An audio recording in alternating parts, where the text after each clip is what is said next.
In Gotham City, crime still runs rampant. Had been running rampant for some time. The villains just keep on coming, and especially after a grand finale they hope for the season. Now, another season was promised, another one was made, and another one was guaranteed to be more successful, especially after a successful movie that was built under the series titles. And of course, since a lot of people who on YouTube wanted me to check out the second season and review the second season because I made them a promise on Twitter, well, if that video got 400 views, I would check out the second season. So this one for you guys.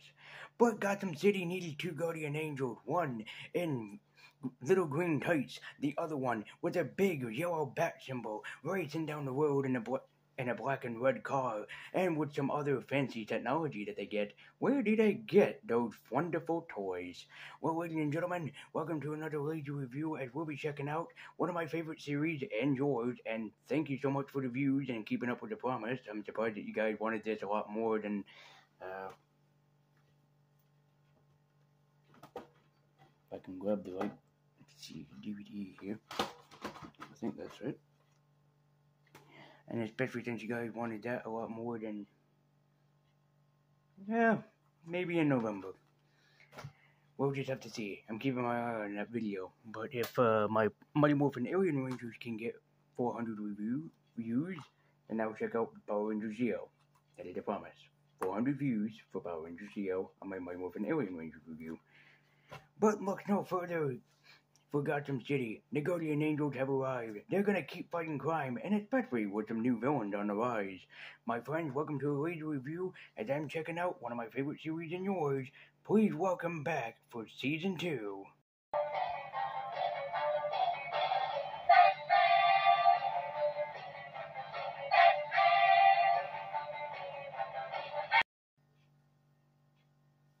Greetings to those, I'm Lazy Universe, and I'm White and Nerdy. We're checking out Season 2 of Batman 66, which is probably the most successful season of the entire franchise, considering that when I bought the DVD pack, this one had, I believe, 8 or 9 DVDs in the entire case. The longest season in this run, which of course the shortest season being Season 3, and there's some good reasons for that, even though it introduced Yvonne Craig as Batgirl, but we'll get to that. We'll see how popular this video gets. And if this gets the same amount of views as the first season, then I promise I'll check out the third season. If not, in November next year. I promise.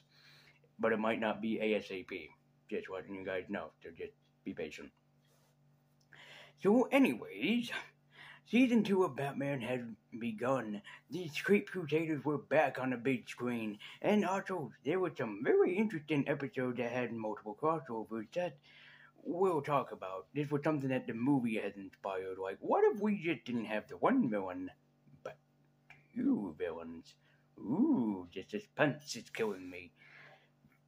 But there were some notable changes to the role. But of course, we still had back some of the original cast, such as Adam West as Batman, Burt Ward as Robin, Cesar Romero as Joker, Julie Newmar as Catwoman, and also as well as Burgess Meredith and as the Penguin, and the amazing, talented Frank Gorshin as the Riddler. But we're not going to talk about the returning villains, but instead the new ones that this series had to offer, and this series had quite a little bit to offer in terms of new villains, and also for the new premise that Gotham City was becoming more and more rampant for villains to be on the rise. So, let's not talk about the heroes like we did in Season 1, because there's no notable changes, of course, in this season, but let's talk about the next notable change that happened in the series, the brand new villains. And I'm going to be starting off with this too, because, if I watch any other episode in this season, then this DVD becomes like it won't work unless I watch something else first, which is a pain in the ass to watch something else first before watching any other of these videos or DVDs in the pack. I just wanted to feel that I should throw that out. It's very, very weird. It's almost like James Wolfe said in an Angry Video Game Node video. If the planets align and there's a full bloom moon, then the DVD will work. But anyways, let's talk about some of the new villains that this series had to offer. There's the great and amazing Ma Parker, played by the legendary and one of the greatest actresses who ever lived, Shelley Winters. And no, that is not a joke. Boys, I'll take care of them.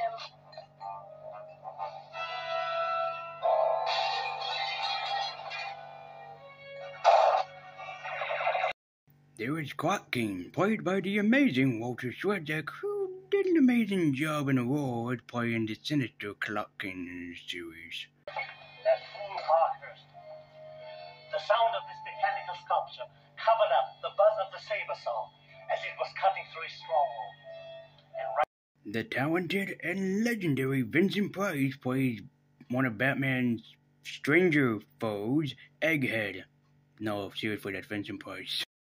Please, it's Mr. Egghead before other people, not Eggy Baby. My executive secretary, Miss Bacon. Oh, one fun thing to make notice of, even though I love Vincent Price and I know that a lot of you guys do too. And I'm not going to show you how many puns that he makes because it's a lot. But I hope that people really do enjoy egg puns.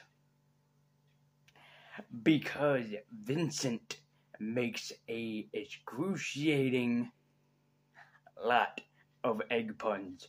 And it gets really damn annoying real fucking fast. So in case that you're wondering, oh hey, Vincent Price is in here as Egghead. Yeah, no, he is very annoying as a villain. But fun fact for the Bill Finger and Bob Kane run of Batman, and also for the series as well, they kind of wanted to push towards that Egghead would be Batman's greatest villain, which we all know that would be the Joker because of legendary performances. But they really wanted to push that Egghead was Batman's biggest villain in this, which didn't really work, even though this is frickin' Vincent Price, and people should have appreciated having Vincent Price in the series. But then you have to remember that Vincent, by this time and point, was one of the biggest named actors who ever lived. So it's probably impossible to get more performances by the legendary and great Vincent Price. I mean, for God's sake, the man's legacy was only going to be made better in like 20 years when he meets Michael Jackson and does the voiceover for Thriller. His legendary performances will only get more legendary. Here's one that'll knock your socks off. How about the legendary Liberace as the villain Fingers in this series? No joke. How did it go? Like a dream, lover. Too bad we have to turn over 95% to that chiseling badnik brother of yours. Don't worry, we'll buy him off forever. Fun fact, the episode with Liberace was the highest grossing episode of Batman 66 at the time, just because of how famous that Liberace was during the same time period. The legendary Art Carney plays a very obscure villain in the Batman lore and history for Batman 66. He plays a villain known as the Archer. Great idea. Oh, Marilyn, what's that thou couldst learn to speak proper English? We couldst make such beautiful speeches together. The legendary and iconic Van Johnson plays Batman villain, the Minstrel.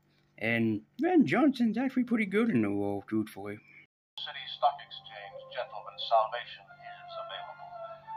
The Minstrel's Friendly Stockbrokers Protective Association will guarantee you immunity from a repetition. The legendary, the beautiful, the luscious Kerwin Jones plays Marsha Queen of Diamonds, who is a very weird Batman villain. Robin had better be all right. Oh, he's perfectly safe as long as you cooperate. By the way, have you decided where we're going to spend our... Acting legend Chris Robinson plays the villain Shame. And, yeah. And about that. You still think this'll haul all that weight and still outrace the Batmobile? This thing'll be done. In case it wasn't obvious, the name Shame is a parody of the David Carradine legendary series that he was a part of, no, not Kung Fu, the other one known as Shane. Which is kind of funny because it kind of feels like the people over at the Batman Studios were taking a punch at David Carradine. This man's legacy would not end until the fucking Kill Bill, where he still lives on in infamy. And even still to this day, thanks to Kung Fu, he still lived on in infamy as well. But it kind of makes me wonder, is this the reason why Uncle Ben was killed in Spider-Man? Is this why Marvel hired Cliff Robinson to play Uncle Ben? Not because of his age and because he's a legendary Western actor, but is this for revenge for how kind of humorous he played off a villain known as Shame in this series? Over here, Uncle Ben.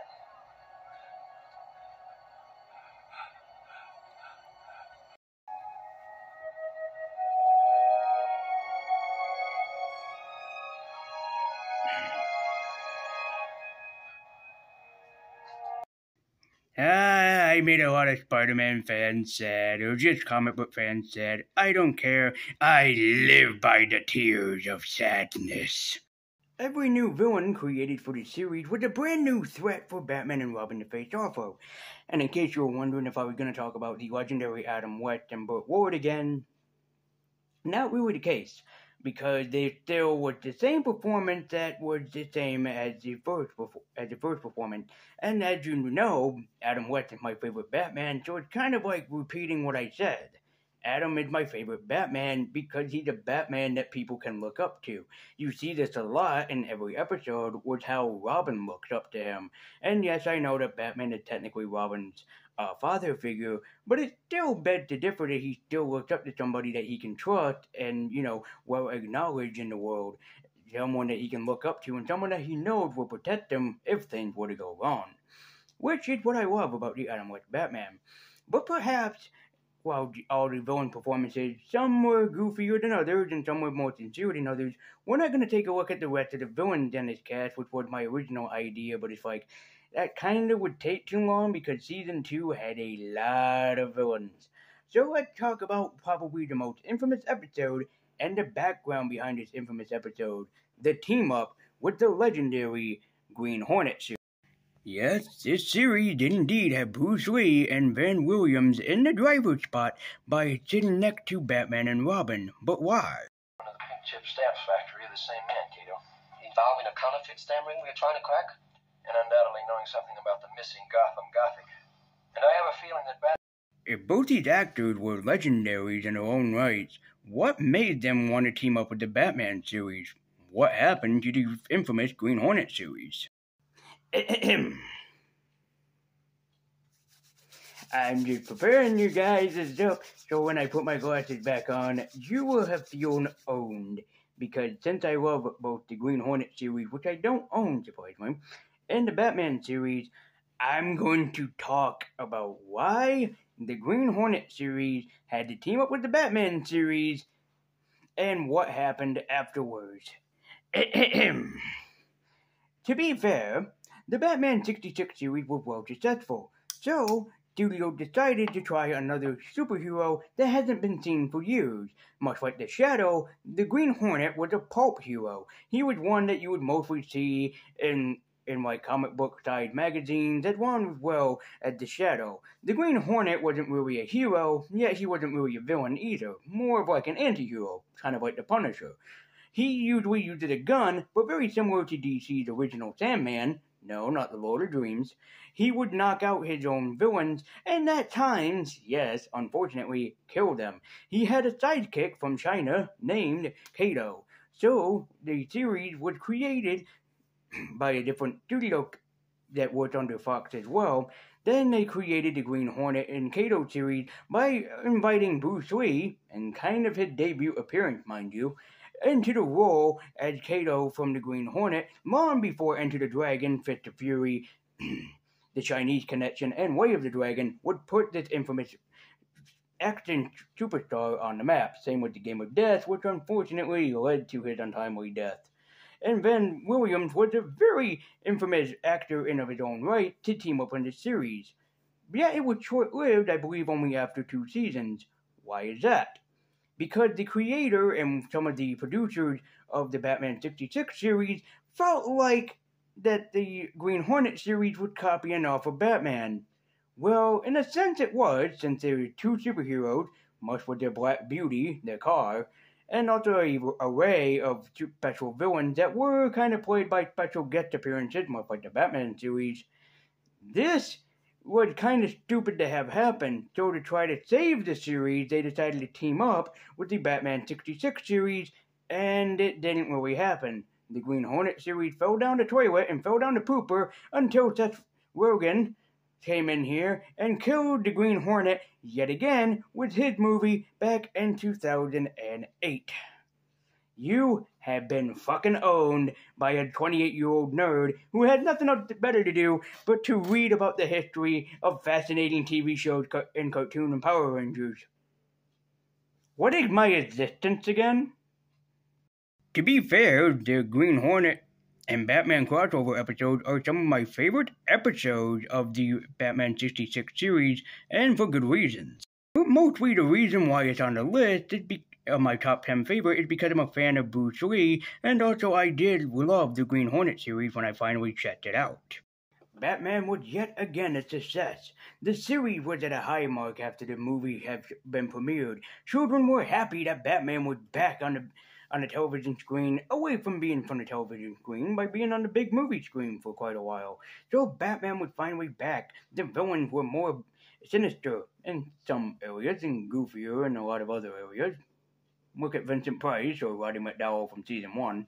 But it was more sincere. You got back your favorite superheroes on the big screen. But then tragedy would strike when season 3 happened, which, yeah, while it brought upon board Yvonne Craig, who I love in sincerity as Batgirl, we have a lot to talk about when we review that series. But anyways, Batman was back. He was better than ever, and of course he had more sincerity to the big screen, and Adam West's performance just got even better in season 2. Then, also for the most part, they did have a lot of special guest appearances, such as Sammy Davis Jr., I believe also in one episode, I think, they even had the legendary voice talent of the original Robin, Casey Kasem. They had Santa Claus, they had the actor that played Lurch. It was just amazing that they had all these special cameos that would come into the entire series. So Batman 66 Season 2 was great. It was highly successful. And even it had some of the better episodes than the original Season 1 did. And especially looking at Season 3, yeah, Season 2 and Season 1 had a better episode. But again, we'll get to that. So, is Batman Season 2 a high mark success? Yes, it is. And if you're a fan of Batman 66, you should go and check out the second season of the bunch. While, yes, Season 2 is a lot longer than Season 1, and especially Season 3, again, we'll get to that, it's still a highly successful margin, and especially the high return of Adam West and Burt Ward, which was definitely needed for the two of them, and Batmania would continue to live on in infamy forever.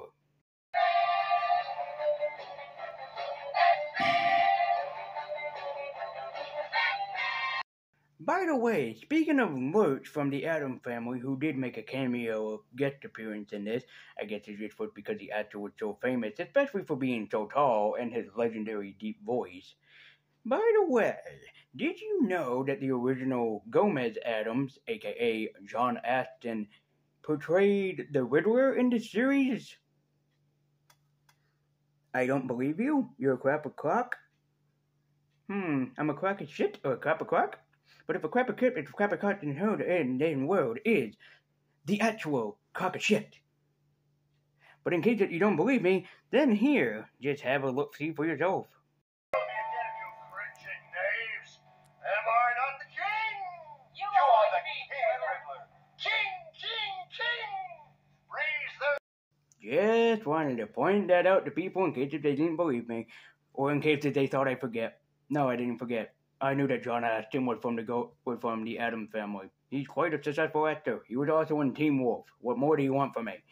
So anyways, thank you guys so much for watching. Be sure to like, comment, and subscribe. Follow me at Twitter with a link in the description down below. And if you would like to see me do a top 10 favorite Batman 66 episode, which would be kind of, I guess, confusing, maybe, putting it together. Let me know in the comment section down below, and I'll think about doing it and maybe trying to do it in a certain way or category. Because with Batman 66, sometimes they're two-parters and sometimes they're three-parters. So, yeah, just pointing that out there to people. But if you want to see me do it, I'll try to get it done. Well, anyways, thank you guys so much for watching. Be sure to like, comment, and subscribe. Follow me to my Batcave at Twitter with a link in the description down below. And join the legacy by subscribing to this channel already, much like the legendary Adam West.